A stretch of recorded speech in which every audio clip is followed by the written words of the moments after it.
Bienvenidos a esta clase de su taller de promesa de castidad, nuestra clase número 10, y el día de hoy vamos a aprender sobre las vías para vivir la castidad. Dice San Agustín: el que quiere permanecer fiel a las promesas de su bautismo y resistir las tentaciones debe poner los medios para ello: el conocimiento de sí, la práctica de la ascesis adaptada a las situaciones encontradas, la obediencia a los mandamientos divinos, las prácticas de las virtudes morales y la fidelidad a la oración. Es hermoso ver cómo los santos ya nos dan una guía para reconocer cuál es este proceso que nos puede llevar a vivir las virtudes, que es al fin permanecer fiel a las promesas del bautismo y la resistencia a las tentaciones que nos conllevan a la fidelidad a Cristo y, por tanto, a compartir y gozar de Él en el cielo.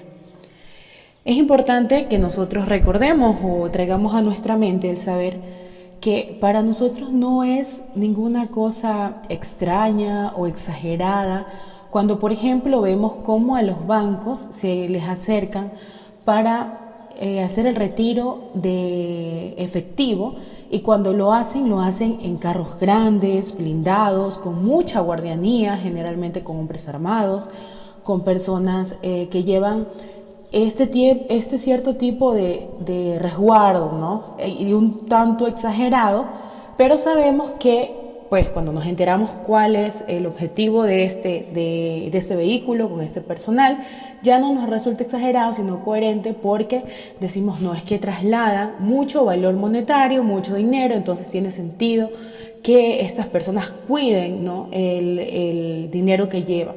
No debe ser para nosotros tampoco como un motivo de curiosidad pensar en que se debe poner los medios disponibles para el cuidado de la vivencia de las virtudes, en este caso de vivir la virtud de la castidad.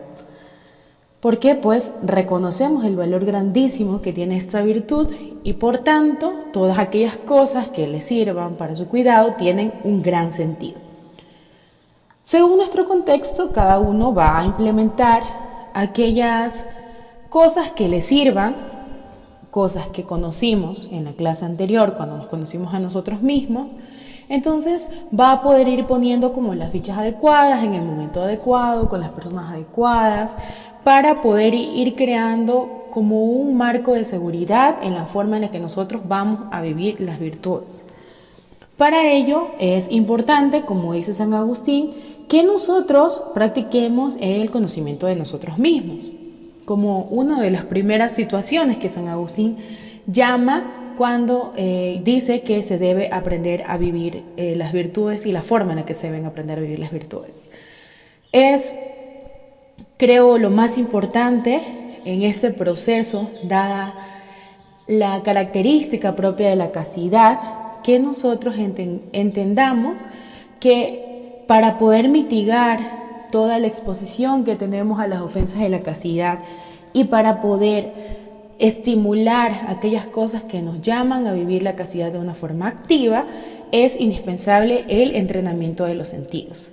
Nosotros, como seres humanos, en el transcurso de la historia hemos conocido dos tipos de sentidos. Así nos los enseña, por ejemplo, los filósofos griegos cuando nos habla de los sentidos externos, donde tradicionalmente lo aprendemos en la primaria, que son la vista, el oído, el tacto, el gusto y el olfato.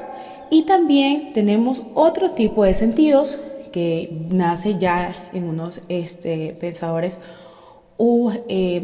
más filosóficos, si se quiere llamar de alguna forma, como el doctor angélico de la Iglesia, Santo Tomás de Aquino. Y Santo Tomás nos llama a entender estos cuatro sentidos interiores, que son el sentido común, la fantasía, la memoria y la cognitiva. Y se nos enseña que los dos primeros, es decir, el sentido común y la fantasía, son sentidos formales porque solamente captan formas, y los dos últimos, que son la memoria y la cognitiva, tiene que ver con la interacción, tiene que ver con la intención, porque captan intenciones o relaciones. Lo vamos a ver a continuación un poco más detallado. Entonces, todos estos sentidos tanto interiores como exteriores, son parte del ser humano y no son educables, es decir, no se puede adquirir el hábito operativo de tenerlo, es decir, no es educable en esa forma, pero de ordinario se puede disponer, ¿no? Se dispone mejor el sentido, por ejemplo, del oído o del escuchar cuando procuramos tener un sentido más controlado, como por ejemplo callar. Es por eso que nosotros en la vida cotidiana, en la practicidad de la vida, sabemos que se escucha o se entiende más fácil lo que otra persona te dice cuando estás callado en el momento en el que esa persona, frente a que si estuvieras hablando a la par de que si estuvieras escuchando. Entonces, aunque estos sentidos no se pueden, lo enseñan los filósofos, educar de una forma en la que no somos nosotros capaces, por nuestra propia voluntad, de adquirir el hábito operativo, son educados en cuanto a la predisposición. Y es ahí donde nosotros vamos a tomar ventaja de este sentido filosófico de los sentidos, vale la redundancia, en los que vivimos, para poder entrenarlos a nuestro favor. Es por eso, por ejemplo, que donde se habla sobre el entrenamiento de los sentidos, que el músico tiene un sentido musical más educado, le decimos, ¿verdad? Donde el músico tiene un mayor sentido de la estética auditiva frente, por ejemplo, a un oficinista, porque esta persona se ha puesto mediante el entrenamiento a generar una mayor conciencia sensitiva del oído y por tanto puede esta persona tener una mayor sensibilidad a las delicadezas de las notas musicales, por ejemplo. Así nosotros también, una vez eduquemos los sentidos, vamos a poder ser como ese músico que es capaz de deleitarse de las melodías más exquisitas y va a poder entender un sentido de la estética de una forma más sensata. Así nosotros en la vivencia de las virtudes y de las cosas que queremos adquirir. La idea es ir entrenando a los sentidos para que se deleiten las cosas que le son favorables al alma de la persona y que por tanto las procure, mientras que no quiera o no guste de aquellas cosas que le hacen daño.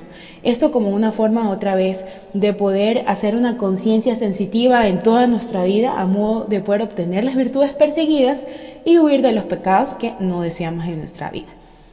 Muy bien, entonces refiriéndonos a los sentidos exteriores, teníamos por ejemplo el primer sentido que es de la vista, aquel que sabemos, y esto yo creo va a ser muy rapidito porque pues es lo que aprendimos en primaria, el sentido de la vista tiene que ver con lo propio de los ojos, la capacidad que tiene el ojo de poder captar, ¿verdad? De poder captar aquello que ve por fuera, los colores, las formas. Y aquí es importante que nosotros a este sentido le encontremos en la práctica cuál es el entrenamiento. Ok, el entrenamiento en el sentido de la vista se va a entender, por ejemplo, cuando se entiende la diferencia entre una mirada de paso y una fijación del sentido. El marketing y todo el estudio neurológico que se hace sobre el hombre generalmente siempre va enfocado en los sentidos. Se estudia, por ejemplo, en el marketing qué colores despiertan qué sensaciones en las personas. Por eso, por ejemplo, cuando ustedes en su clase de marketing en el colegio o lo habrán escuchado o leído por ahí, los colores un poco más vibrantes se utilizan en las comidas rápidas, como por ejemplo el color amarillo, el color rojo, el color naranja, que son colores que captan muy rápidamente la atención del ojo humano y por lo tanto nos predispone como a cierta actividad rápida. Y por eso las grandes empresas de comida rápida buscan este tipo de colores para implementarlos en sus restaurantes, en sus promocionales y poder generar esta reacción primaria que tiene la persona sobre estos colores. ¿Ok? Entonces, entendiendo que el ojo es capaz de verse engañado o seducido por ciertos tipos de colores que su naturaleza le atraen, porque esto va en base a un estudio que se ha hecho sobre la reacción que tiene la naturaleza frente a las cosas, entonces nosotros tenemos que saber que una cosa es mirar y otra cosa es fijar el sentido de la vista sobre una cosa. Cuando nosotros, y esto llevándolo a la práctica de la vivencia de la castidad, vemos por ejemplo una persona que está mal vestida, me refiero a una persona que está inmodestamente vestida, por llamarle de una forma más apropiada, es llamativo, ¿no? Una mujer, indistinto del tipo de cuerpo que tenga, indistinto si es estético o no, la forma en la que esta persona se presenta en su forma de vestir, es llamativo cuando una persona está con muy poca ropa. No digo que es llamativo en cuanto que es agradable, sino que es llamativo en cuanto llama la atención a los ojos. Por tanto, saber y entender la diferencia entre la mirada de paso, que llama a lo mejor la atención natural del sentido del ojo a percatarse, tiene esa acción natural dos posibles reacciones. La primera es volver a fijar el sentido en aquella cosa que primero nos llamó la atención, y esto sería pues continuar la estimulación del sentido natural o de la reacción primaria animal, si se quiere, del sentido, mientras que la otra opción es, por ejemplo, retener la vista o fijarla en otra cosa. Y esto ya requiere la fijación de la mirada en un acto de la voluntad. Por eso, por ejemplo, si frente a un varón, nada más por dar un ejemplo, se presentara una mujer de una forma muy modesta vestida, la primera vista, si esta mujer cruzara por su campo visual, no sería un pecado porque no estaría bajo su voluntad esa primera reacción natural del sentido de la vista, que es mirar, mientras el segundo paso que hace con esa primera reacción, o lo que le invita a esa primera reacción, ya tendrá una responsabilidad sobre él. Si volver a mirar y ceder ante el instinto, si se quiere, animal de fijar los ojos en lo que su naturaleza le llama, o hacer un ejercicio de la inteligencia y determinar la conveniencia de volver a mirar. Entonces, cuando un varón entiende que le conviene no volver a mirar, hace un ejercicio de su voluntad y rechaza esa reacción primaria que su ojo le quiso presentar. Por tanto, esta, por ejemplo, segunda reacción ya es su responsabilidad. Y es allí donde nosotros podemos comenzar a entender dónde está la diferencia entre el pecado de lujuria, por ejemplo, en las miradas hacia las otras personas. Generalmente es importante que nosotros entendamos que este sentido es educable y es escalable, por tanto, como toda la educación, tiene una metodología. Nosotros podemos ir entrenando el sentido, y es lo que preferentemente debe hacerse, irse entrenando el sentido de forma progresiva. Es decir, hay cosas que son lícitas de ver, pero a lo mejor no son muy convenientes, como por ejemplo a la gente que le causa mucho morbo los chismes. Una persona que quiere ejercitar el sentido de la vista, sabiendo que su vecino se fue para un lado en el que no tenía para qué ir y por allá hay un muchacho en el cual se supone que tiene algún tipo de relación, fijar mi mirada en otro lado, aunque no me sea propiamente ilícito ver esa situación, el yo rechazar con mi inteligencia y poder mover mi voluntad hacia una cosa que me conviene más, que es, por ejemplo, que yo ni sepa del tema, entonces conviene ese ejercicio para que yo pueda ir entrenándome para ocasiones que a lo mejor a mí me son más fuertes, como por ejemplo el que se presente una persona de forma inmodesta vestida frente a mí. Y es así como yo voy a poder ir entrenando ese deseo que tengo de mirar algo con fijación, siempre con esta segunda reacción que me permite a mí entender o ejercitar la conveniencia o determinar la conveniencia del acto para mover la voluntad hacia ello.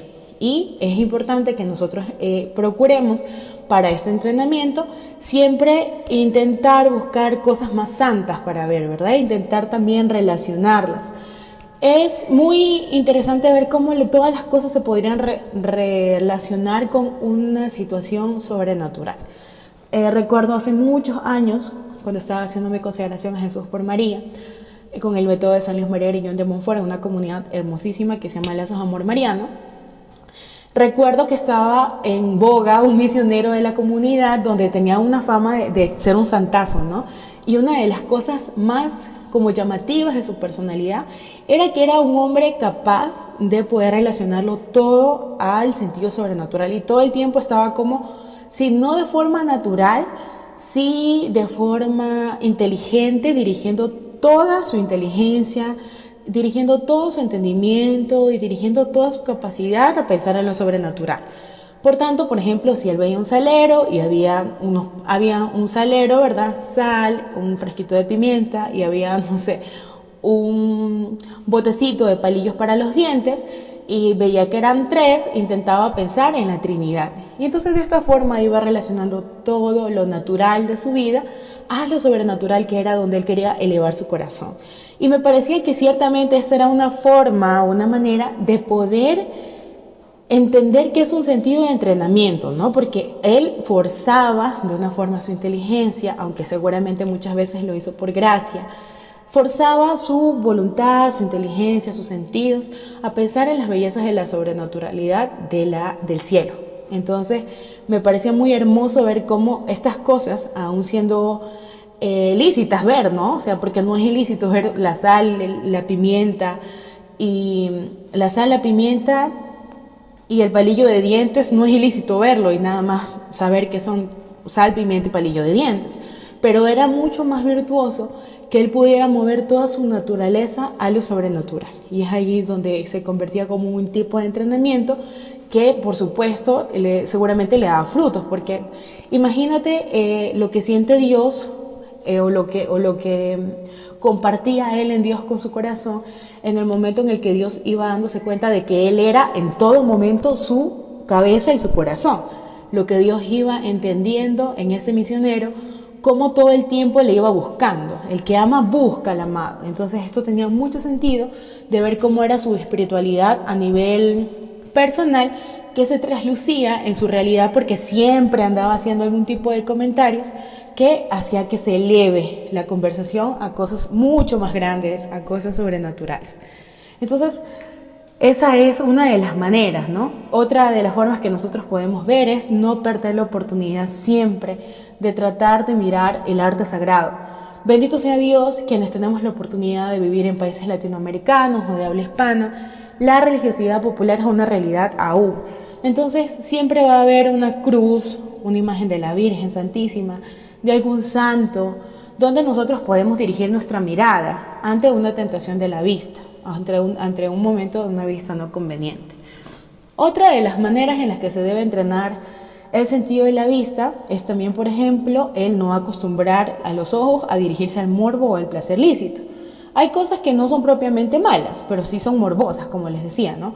El chisme, las noticias que son violentas, las cosas que generan como algún tipo de atracción contemplarlas o que, mirándolas a largo plazo, también nos pueden distraer mucho del sentido sobrenatural de las cosas, como por ejemplo la novela, los partidos de fútbol, las caricaturas. Nos pueden acostumbrar tanto a que el placer se vea en el sentido de la vista, que cuando nosotros tengamos que privarnos del gusto ilícito o del gusto, del placer, se nos haga más difícil. Entonces hay que educar la voluntad para elegir siempre la vía no solo lícita, sino la vía santa en los sentidos. Otro de los sentidos es también el sentido del oído, y este se refiere pues a toda la información que entra a nuestro cerebro por parte del oído. Este proceso es natural, a veces es consciente, a veces es inconsciente, porque yo sé que más de una ocasión a alguien le ha pasado que, por ejemplo, hay una canción que está muy de moda, que todo el mundo la escucha, no sé, o una cosa muy en boga, que ustedes dicen, no sé ni cómo lo sé, pero lo sé. O hay gente que dice, por ejemplo, todo lo que sé de Shakira y Piqué es contra mi voluntad, ¿no? Porque, o sea, está tanto en las redes sociales, o está tanto en el ambiente, o la canción se repite tanto, que aunque nosotros no la escuchemos de una forma activa, aunque no sea algo que nosotros procuremos, lo tenemos ya en nuestra cabeza y ha entrado desde el sentido del oído, porque propiamente pues lo hemos escuchado de forma inconsciente y está hecho un proceso efectivo de aprendizaje en nuestro subconsciente. De esto que sea tan efectivo, de entender la necesidad de que esto hay que cuidar, ¿no? Hay que cuidar que el oído no sea entrada de la impureza, ¿no? De la lujuria. Por eso tenemos que tomar acciones tanto preventivas como correctivas. Si nosotros lo queremos llevar a la práctica, otra muy parecida a la de la vista es también privar al oído de las cosas lícitas, ¿no? Aunque sean, por ejemplo, escuchar conversaciones vacías que no lleven para ningún lado o que sean insanas porque aunque lleguen a ti de forma involuntaria, ¿no? Existen cosas que aún sin que nosotros las deseemos escuchar se convierten en parte de nosotros. Un chisme en la fila del supermercado, alguna canción que están repitiendo igual, ¿no? En el supermercado, en el bus, donde vamos transportándonos, en el taxi. Y es importante que nosotros ante esto o ante cualquiera de estas situaciones que de forma involuntaria se presenten a nuestro oído y que sabemos que ya aún o de forma consciente o inconsciente van a comenzar a formar parte de nosotros, es importante que nosotros tengamos una ejaculatoria para poder llevar esta realidad a otra cosa y poder ocupar el sentido. Como que una ejaculatoria es una oración corta que se repite con un sentido de fe. ¿Cómo podría ser, por ejemplo, por tu dolorosa pasión, ten misericordia de nosotros y del mundo entero? Y todo el tiempo que estemos nosotros, o al menos el tiempo en el que seamos conscientes que estamos siendo expuestos ante esta situación que probablemente ponga en riesgo lo que hay en nuestra cabeza, practicarla o comenzar a rezar el Santo Rosario, por ejemplo, también sería otra opción. ¿Qué pasa cuando llegan a ti de forma voluntaria? Cuando llegan a ti de forma voluntaria, entonces tu respuesta debería ser un poco más activa, ¿no? Porque entonces tú comienzas a formar parte de la responsabilidad sobre lo que está pasando. Entonces, por ejemplo, ante un chisme, una conversación vacía, algo que pueda llevarte a la lujuria, la forma más activa y valiente de poder salir de allí es simplemente saliendo. Lamento mucho, no me siento cómoda con esta conversación, hablemos de algo más o hablamos más tarde. Es la forma más sensata y más directa en la que tú vas a poder salir de ese tipo de conversaciones, y eso va a generar muchas cosas positivas. Primero, que la gente va a saber qué esperar y qué no de ti. Por tanto, va a poder en una próxima ocasión saber qué temas van a poder hablar frente a ti y qué otros temas no. Y eso va a ayudarte a ti a poder tener un mejor comportamiento. Otra de las cosas importantísimas para cuidar este sentido es, por supuesto, cuidar la música. La música tiene dos componentes, la melodía y la letra, y ambas tienen como objeto provocar ciertas reacciones en el cerebro. Por eso los beats, ¿no? Hay unos beats que son... No me voy a poner aquí a hacer de DJ con mi voz, pero sí entenderán que hay algunos beats, son como el sonido o la cosa, ¿no? Que se escucha detrás como el ritmo, ¿no? O el punzón del sonido en algún momento de la canción. Esto hace, o tiene la búsqueda de poder generar reacción en nuestro cerebro, ¿no? De poder hacer algún tipo de reacción de atención en ciertas partes de nuestro cerebro, y unida a la letra es como generalmente se hacen los grandes éxitos, ¿no? Entonces, bien estudiadas estas dos sensaciones o estas dos reacciones que puede tener la letra y la melodía en nuestra cabeza, es como nosotros vamos a interactuar de forma instintiva, del instinto, de forma instintiva. Entonces, nosotros tenemos que cuidar mucho qué es lo que traen las canciones que escuchamos, ¿no? Qué es lo que nos genera. Hay música que no tiene letra, como ciertos tipos de músicas electrónicas, pero aún este tipo nos resulta, ante este tipo de beats o ante este tipo de melodías, nos resultan sensuales, porque sus componentes melódicos han sido diseñados incluso por psicoanalistas para que esto sea de esta forma. Pero aún más hay otras canciones que no solamente la melodía, sino la letra, que es sexualmente sugerente o sexualmente estimulante, hace que nuestro subconsciente esté más como perfilado a este tipo de conductas, o que se sienta más cómodo con el lenguaje sucio de estas músicas, que por supuesto es algo de lo que nosotros tenemos que huir, porque una cabeza sucia está desgraciadamente muy peleada con un corazón limpio, y nosotros queremos la pureza de nuestros corazones. El próximo sentido es el sentido del tacto, y para este sentido es importante que no solamente es nuestras manos, es el roce de nuestra piel, es el contacto que tenemos de todas las partes de nuestro cuerpo con otra cosa, y es muy importante que nos evitemos estar siempre muy cómodos.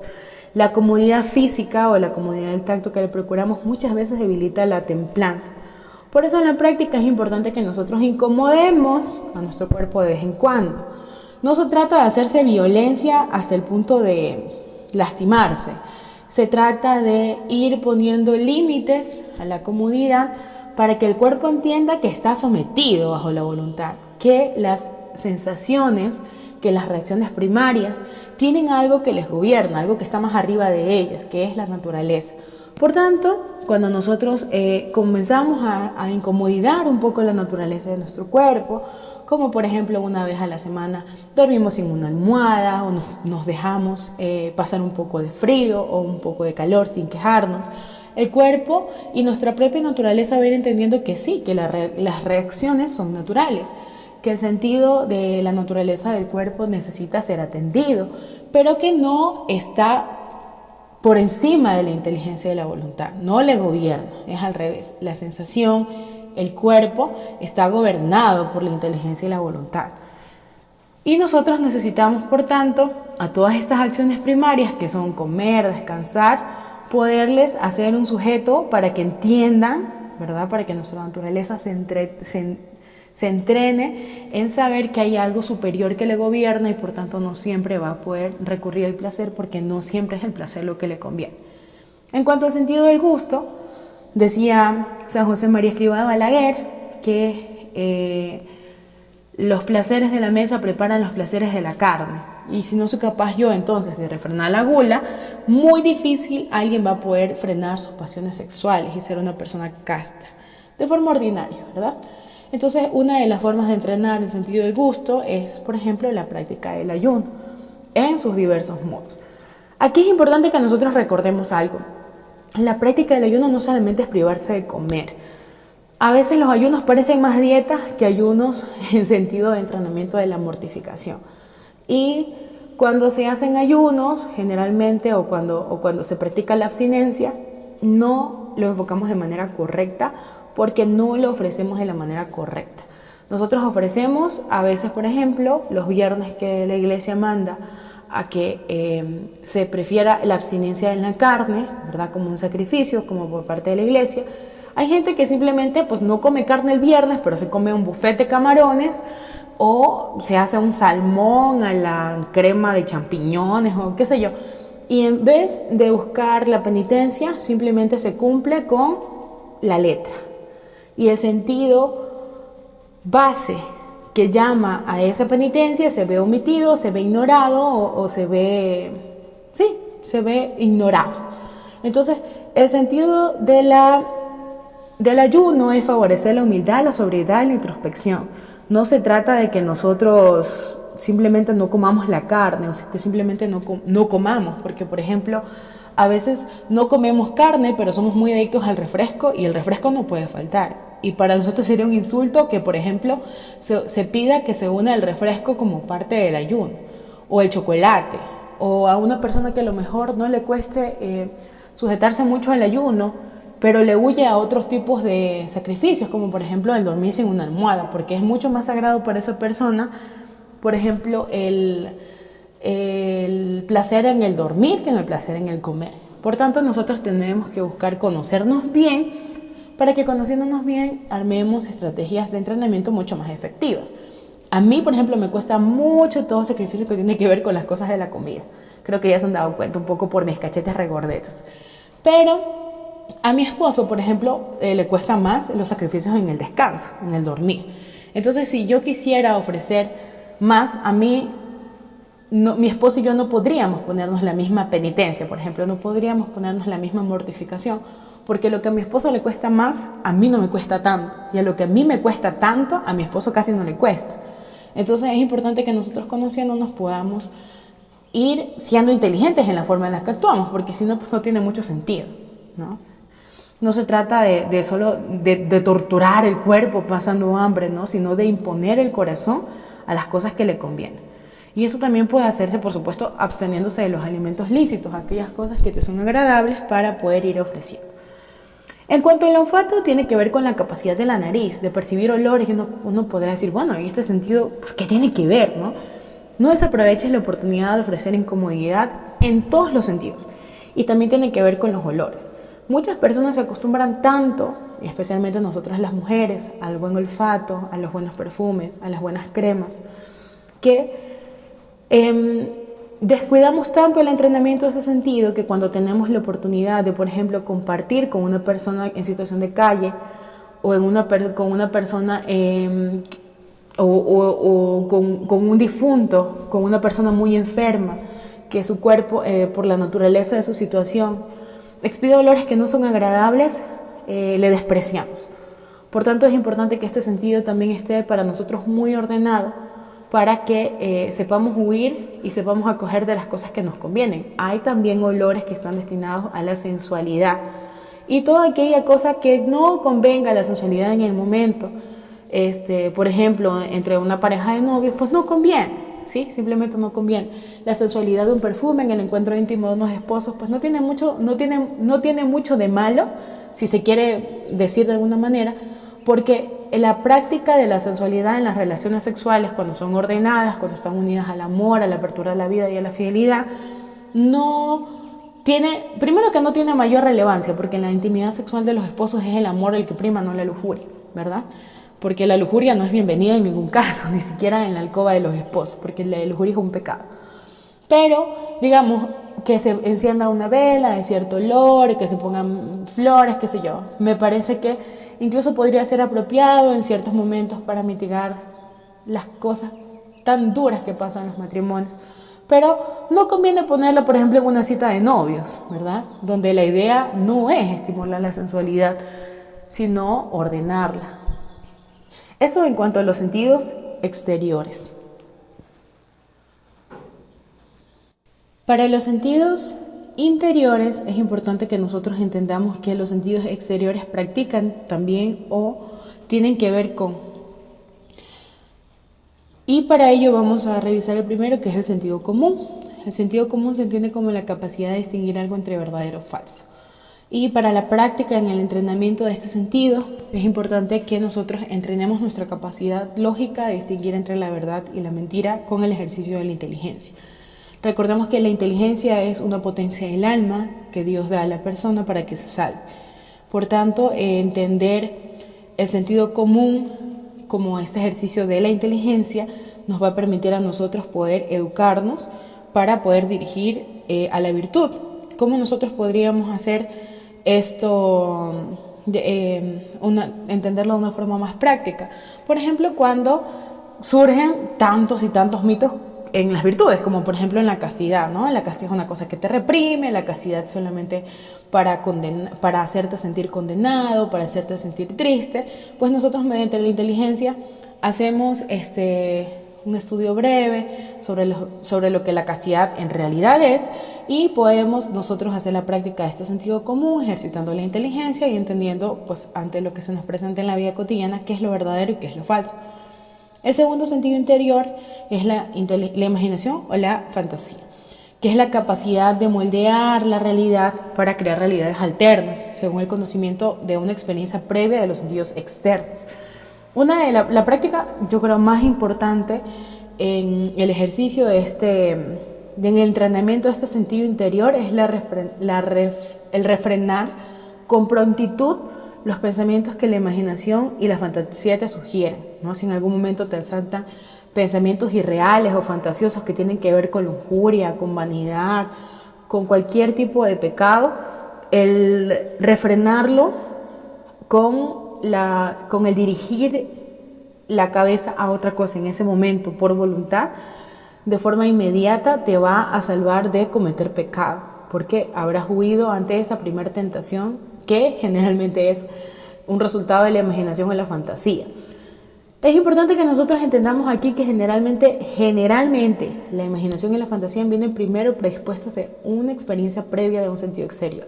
Es decir, algo vi, algo escuché, algo se me quedó en la cabeza, algo toqué que me permitió relacionar para tener un resultado.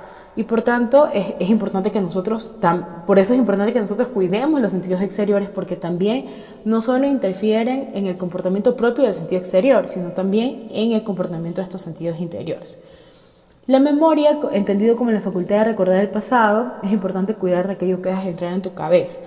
Si tuviste mucho tiempo acceso a la pornografía, es muy esperado que vengan a tu memoria escenas pornográficas o situaciones que van a perjudicar tu situación de batalla contra la lujuria. Entonces es importante aquí que nosotros cuidemos de aquellas cosas que nos permitimos ver y experimentar para moldear este sentido interior de la memoria. La cogitiva se entiende como el acto de comparar, componer y dividir las interacciones individuales, es decir, la equivalencia de la formación de juicios. Por tanto, es importante que nosotros cuidemos el tiempo libre que tenemos para añorar, para proteger siempre las conexiones mentales que hacemos sobre la realidad, sobre el conocimiento, y que de esta forma esta como relación que nosotros hacemos con la cogitiva entre la realidad, los deseos, la memoria y las demás experiencias sean siempre virtuosas. Por tanto, por ejemplo, que una madre cuide mucho de no añorar su vida soltera y su vida sin hijos, cuando su realidad de vida es otra, ¿verdad? Y cuando su modo de santificación es otro. Esto ustedes lo podrán experimentar como tentaciones, por supuesto. Estas tentaciones van a ir de mayores a menores, de muchas formas en las que pueda presentarse, pero para ello siempre va a necesitarse entender qué es para poder armar estrategias eficientes. Todo esto, todo lo que aquí hemos mencionado es importante para vivir la castidad como vía para poder encontrar este camino que nos lleva al cielo, pero sin duda lo más importante o no menos importante que esto es la oración. La oración nos alcanza las gracias sobrenaturales que suplen las limitaciones de nuestra naturaleza humana. Orar es hablar con Dios, nuestro Señor y Creador. Nos conoce, todo lo puede hacer sin nosotros, pero nada lo quiere hacer sin nosotros. Entonces, todo este entrenamiento que hemos hablado sobre los sentidos, unidos a la vida de oración, al rezo del Santo Rosario, procurar la misa si se pudiera diariamente, y rezar a todos los santos por su auxilio, por ejemplo, por supuesto no va a ser algo que quede de más en este proceso de vivir la castidad. Muchas veces la utilización de las vías de la castidad trae consigo una renuncia personal, por supuesto, a los hábitos, a las experiencias, a las emociones. Y es necesario que esto sea así para poder alcanzar la virtud.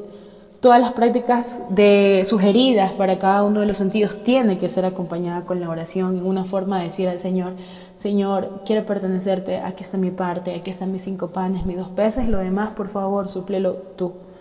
Los sacramentos son indispensables en la práctica de todas las virtudes, en el crecimiento de ellas. Por tanto, ojalá pudiéramos asistir, si Dios quisiera y nosotros pudiéramos, diariamente a la Santa Misa y rezar el Santo Rosario, y que la confesión sacramental no esté más allá de 3 semanas de separación entre sacramento de confesión y sacramento de confesión, a menos que por algún pecado mortal necesitemos llevarla más pronta. Y sobrenaturalizar la realidad nos ayudará a entrenar y a vivir de una forma sobrenatural.